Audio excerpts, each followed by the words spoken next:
মাৰ না ঘোষা লাভলীনা প্ৰথমবাৰলৈ গৈ টকিঅ'ৰ ৰিঙত তই প্ৰথমটো ঘোষা মাৰ দুৰ্বাৰ গতিৰে অসমৰ হৈ মাৰ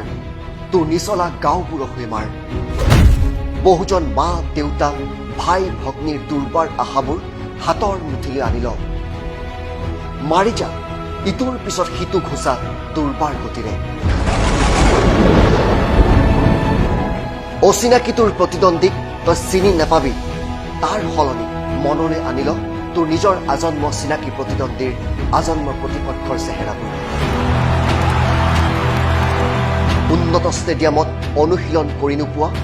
লাভলীনাত জনিয়ে আজি প্ৰশ্ন কৰ কিয় বনাই নিদিলি ষ্টেডিয়াম বুলিয়ে খঙতে সিহঁতলৈ বুলিয়ে প্ৰথম ঘোষা তোমাৰ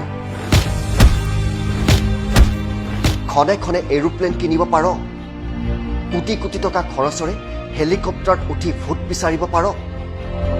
হাবিয়ে জংঘলে ফটা টায়াৰ লৈ প্ৰেক্টিছ কৰা দেখা নাই বুলি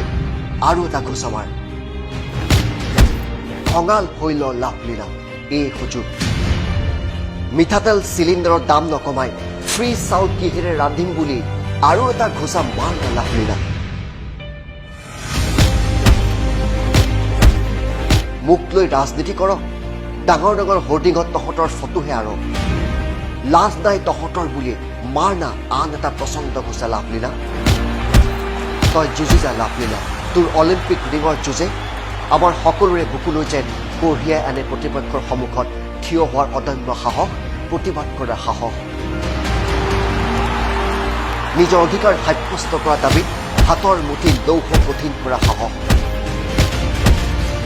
তোৰ বলতে এনেকৈ সমাজলৈ আমি যেন আনিব পাৰোঁ সাহসিকতাৰ সোণৰ পদক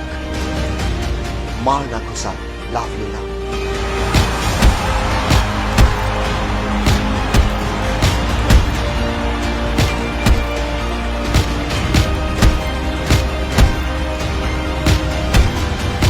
মাৰ লাভলীনা মাৰ শৰৎচন্দ্ৰ নেওগৰ কবিতা মাৰ ঘোষা লাভলীনা